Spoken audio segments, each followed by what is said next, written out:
Halo,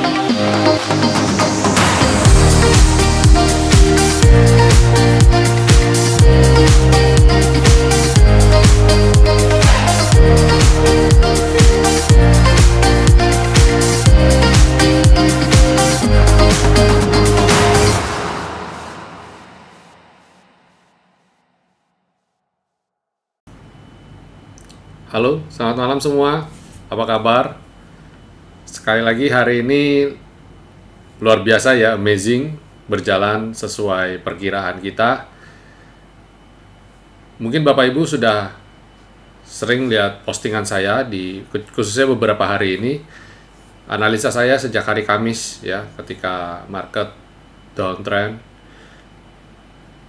Kita prediksi bahwa hari Senin rebound, hari Jumat rebound, hari Senin rebound, lalu Selasa dan Rabu koreksi. Dan hari ini luar biasa, cukup berdarah-darah juga, cukup banyak yang merah juga, tapi beruntungnya kita masih bisa dapat profit. Hari ini saya dapat profit dan teman-teman dapat profit dari INKP ya. Dapat dari Pure ya, Pure, J-Sky, lalu sempat dapat dari Era. Saya Era sempat jual di level tadi berapa saya lupa persis ya, pagi-pagi udah sempat jualan, sore-sore menjelang penutupan saya lihat kok kayaknya oke, saya serok lagi, ternyata saya ditutup agak turun sedikit, jadi agak minus 0,9%. It's okay lah. Saya spekulasi, saya nambah lagi untuk buat besok. Target saya besok kemungkinan Era masih bisa oke, masih bagus. Dan pasti ada juga beberapa emiten lain yang jadi target saya untuk beli besok. Nanti saya akan ulas beberapa. Dan sebelum saya mulai, jangan lupa Bapak Ibu untuk klik like dan subscribe channel YouTube ini dan share pastinya apabila Bapak Ibu mendapatkan manfaat yang baik dari channel YouTube saya ini, winnerstocks.id. Oke, kita mulai saja market review dari hari ini ya, kita mulai.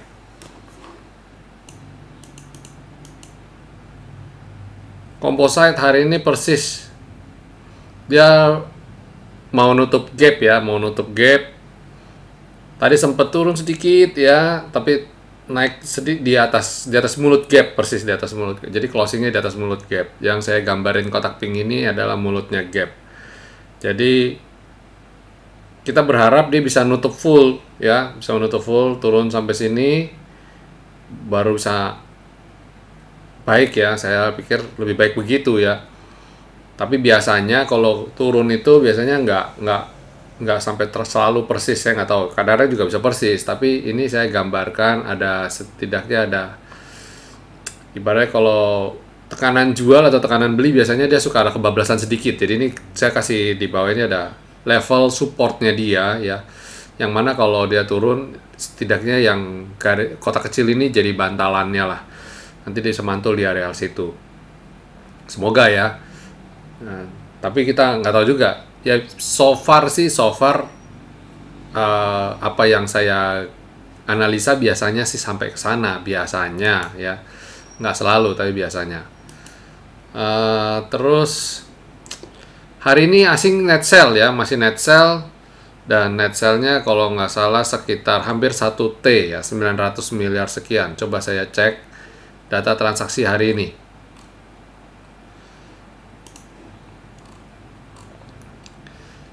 Oh, 852 miliar, 852,52 miliar ya, hampir 900-an.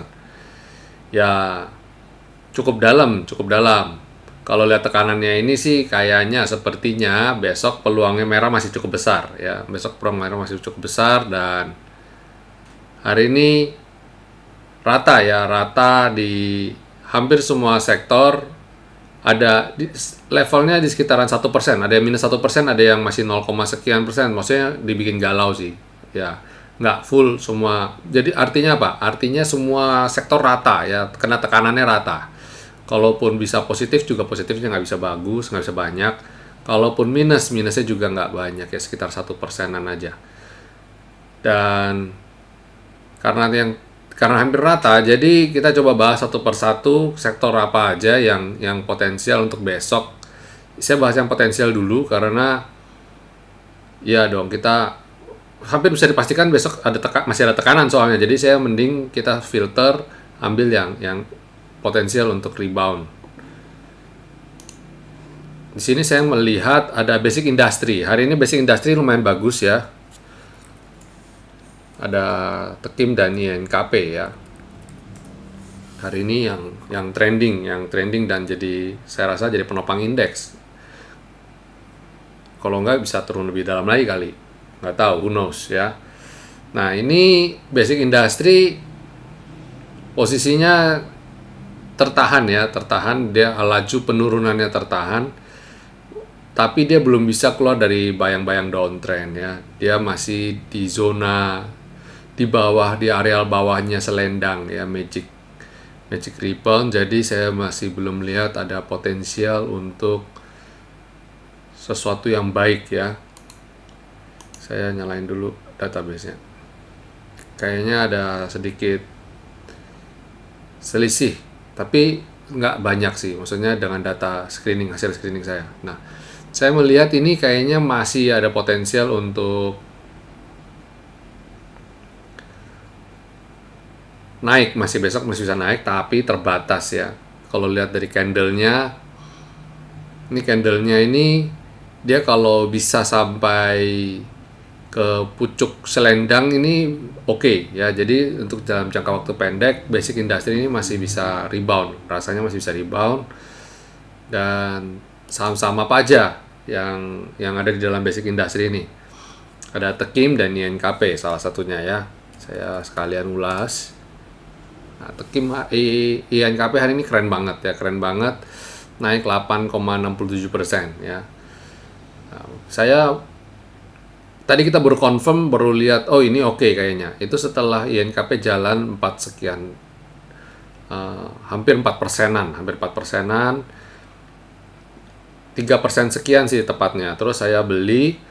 Nah, ketika confirm naik, saya average up. Itu setidaknya di portofolio saya. Makanya portofolio saya yang saya share di sosmed itu sekitar 4 persenan level profitnya. Karena saya berlaku pagi, masuk cicil, terus siang dia agak swing, saya masuk lagi.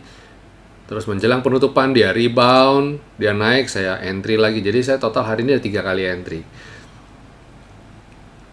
Kenapa saya bagi 3 kali entry? Karena marketnya lagi kurang kondusif, jadi saya tidak bisa, dan saya tidak sarankan Bapak Ibu pagi-pagi langsung all in masuk semua gitu, nggak boleh ya, dibagi bertahap. Di grup premium, di grup VIP kita memang komandonya memang bertahap ya, masuknya bertahap. Lalu TEKIM, nah TEKIM pun sama ya, kalau kita abaikan jalur V-line, skyline, dan selendang, kita tanpa melihat resisten ini, kita lihat sih kayaknya sih akan mencapai ke sini ya, karena dia masih bergerak sideways nih. Jadi TEKIM itu bergeraknya masih sideways dan potensial untuk ke sini terbuka lebar. Tapi ingat, halangan ini cukup kuat yang harus dia halangi, dia dobrak itu cukup kuat ya, V-line ini cukup kuat. Nah, contoh hari ini aja skyline aja dia belum mampu naik. Moga-moga besok dia bisa naik ke atas skyline dan bisa breakout V-line ini ya. Jadi besok bisa dicermati antara TEKIM dan INKP, antara dua ini preferensi. Jangan masuk dua-duanya, salah satu saja, karena dia berasal dari industri dan sektor yang sama. Lalu ada dari sektor agri. Agri ini jalan di tempat, praktis jalan di tempat hari ini.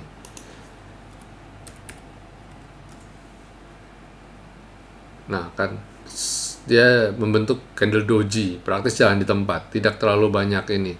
Kalau Bapak Ibu masih pegang saham-sahamnya kayak Astra Agro Lestari, Elsip, itu hold aja ya, karena pada dasarnya saham ini masih di zona aman ya. Nah, masih flat, masih bergerak di situ-situ saja. Jadi masih so far masih aman lah. Nah, saya akan bahas mining habis ini. Mining, kalau mining sangat disayangkan ya dia turun, tapi ya menurut saya ini oke nih, dia nutup gap, jadi tutup gap dan at least saya menunggu dia rebound di V-line. Kalaupun dia ada break dulu V-line nggak apa-apa, mungkin dalam 1-2 hari dia bisa rebound balik lagi. Kalau di mining ini ada banyak emiten sebenarnya, ada oil, ada batu bara, nikel, tins, gold, ya banyak. Indonesia itu salah satu penghasil tambang, komoditas tambang yang cukup komplit ya, bagus ya. Nah, jadi apa aja yang bisa kita cermati dari sektor mining? Sektor mining tetap saya pegang masih dari nikel dulu ya, karena itu yang sahamnya masih uptrend, yaitu Antam dan Inco. Ya. Nanti chartnya silakan Bapak Ibu lihat. Saya nggak kasih lihat chartnya karena pada dasarnya tidak ada sinyal buy. Jadi skip dulu dari mining. Bagi yang sudah punya silakan hold ya. Lalu sektor finance. Oops.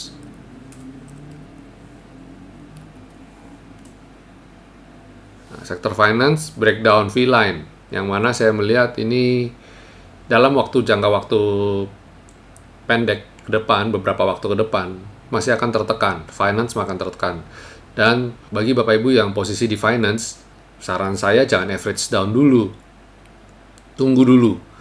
Dan saya kok nggak pernah menyarankan average down, saya selalu menyarankan untuk average up. Jadi sahamnya lagi naik kita baru beli, kalau saham lagi turun kita mending jangan beli dulu. Gegabah beli, nadah pisau jatuh, itu bahaya ya. Walaupun ini untuk tabungan, karena gini, kalau di saya, kita itu mempelajari adalah metode yang kita sebut sebagai nabung hybrid ya, nabung hybrid. Jadi nggak pure nabung. Karena apa? Karena apalagi khusus di masa pandemi. Nah, ketika harga Bank BRI pernah kan pada mencapai puncaknya di level 4.000-an ya kan. Dan sekarang harga itu belum sampai sana, belum balik ke sana. Kebayang nggak sih kalau Bapak Ibu yang baru mulai nabung Bank BRI itu di level 4.000. Hari ini tuh posisinya minusnya berapa persen? Coba bayangkan. Ya kan? Paling tidak 30-an persen sampai hari ini. Pernah mencapai sampai minusnya sampai bahkan mungkin di atas 40 persenan. Kalau dengan posisi pegang di harga 4.000-an. Nah, jadi bagi Bapak Ibu yang baru entry, baru masih pemula, saat ini lagi galau-galaunya nih, saya tahu nih. Yang mana seringkali namanya juga saham tabungan ya kan. Masa sampai minus, sampai sedalam itu. Itu sebabnya saya cenderung kita hybrid ya, nabung tapi trading juga gitu loh. Jadi kita kalau memang waktunya sinyalnya belum waktunya untuk beli ya jangan beli. Memang sinyal waktunya untuk jual ya jual dulu aja. Jadi BRI pun kita tradingkan gitu loh. Nanti ketika sahamnya itu uptrend, trading yang dari harian jadi mingguan, mingguan jadi bulanan. Jadi kita menyesuaikan dengan kondisi pasar. Ya. Begitupun dengan BCA. BCA pun sama. Ya. Kalau untuk BCA ada sedikit twist di tradingnya, tapi ya itu kalau mau ngomongin nabung hybrid itu perlu satu video sendiri ya. Saya nggak perpanjang lagi karena waktunya juga membatasi kita. Lalu sektor consumer.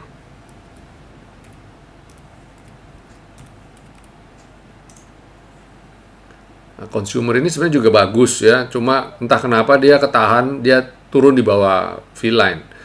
Secara sektoral dia, kalau kita ngomong tren, sebenarnya masih bagus tren ini. Cuma sayangnya adalah dia saat ini sedang di persimpangan jalan. Artinya apa? Consumer dan finance posisinya sekarang sudah jebol V-line semua dua-duanya ini. Artinya waspada market crash. Waspadailah. Jangan kita terlalu berharap bahwa kita akan euforia, akan naik dan sebagainya bakal uptrend dan sebagainya. Saya melihat dalam jangka waktu ke depan ini ada potensial untuk koreksi lanjutan. Jadi stay alert aja ya, stay alert aja. Mungkin semoga kekhawatiran saya tidak terjadi ya. Saya berharap di bulan Oktober dia akan rebound kembali. Nah, kebetulan ini kan sudah masuk pertengahan minggu kedua bulan September. Jadi ini sekarang kita di tengah-tengah bulan September, jadi harapan saya di 2 minggu ini marketnya kalau mau koreksi ya koreksi, tapi jangan terlalu ekstrim lah gitu loh. Oke. Selain consumer, yang kita bisa lihat biasanya yang transaksi jumbo adalah infrastruktur. Infrastruktur ini ada Telkom dan Pegas, masih downtrend ya. Terus aneka industri, yaitu miscellaneous industry,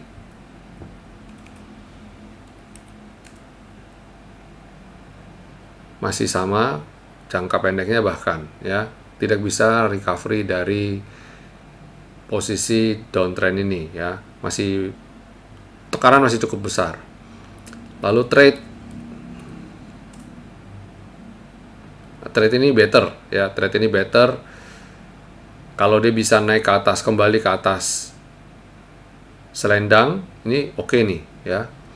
Jadi yang kita bisa cermati nggak banyak nih, komoditi aja, mining, agri, sama trade ini ya, yang posisinya masih oke.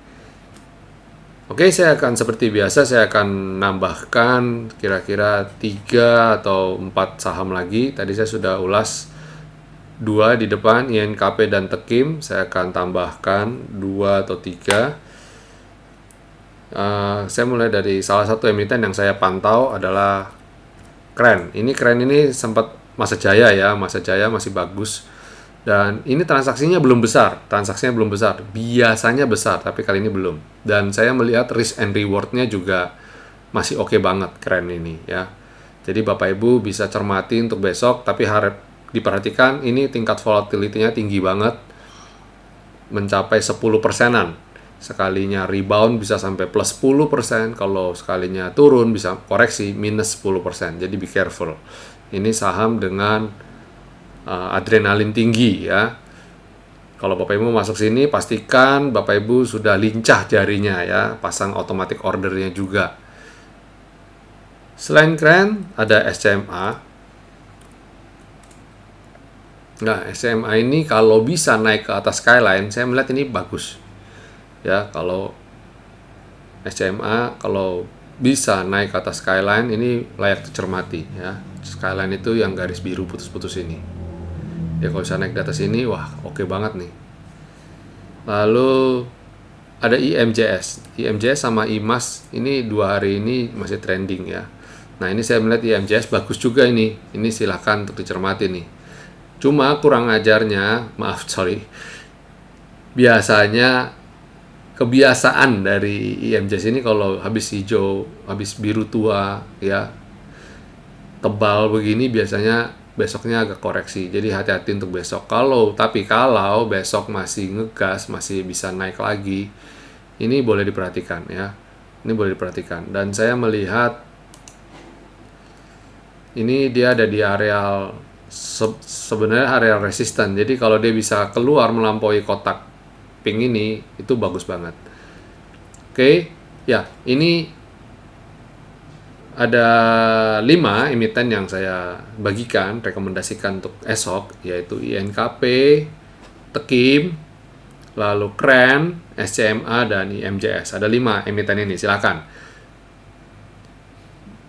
Akhir kata, sebelum saya menutup acara ini, yang saya ingin katakan adalah beberapa hari ini kan market koreksi ya, koreksi.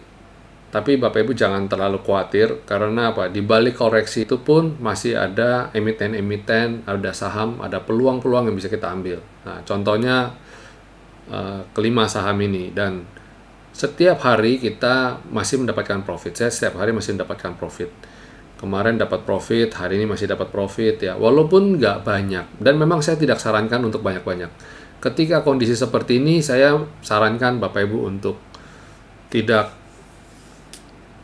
menaruh target terlalu tinggi ya. Saya lihat level 4-5% itu udah ideal banget untuk direalisasikan. Jadi kita stay defense ya, dan gunakan alokasi dana Bapak Ibu yang tepat. Jangan full amount ya. Saat-saat ini penting untuk mengurangi intensitas trading dan mengurangi alokasi untuk dana untuk trading.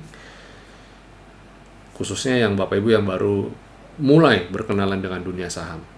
Bagi yang sudah berkenalan sih fine-fine aja. Oke, itu dulu. Akhir-akhir ini kasus COVID bertambah. Saya himbau Bapak Ibu yang ingin atau yang masih harus beraktivitas di luar, jangan lupa untuk menggunakan masker ya, dan rajin-rajinlah cuci tangan. Stay safe semua, stay healthy, dan God bless.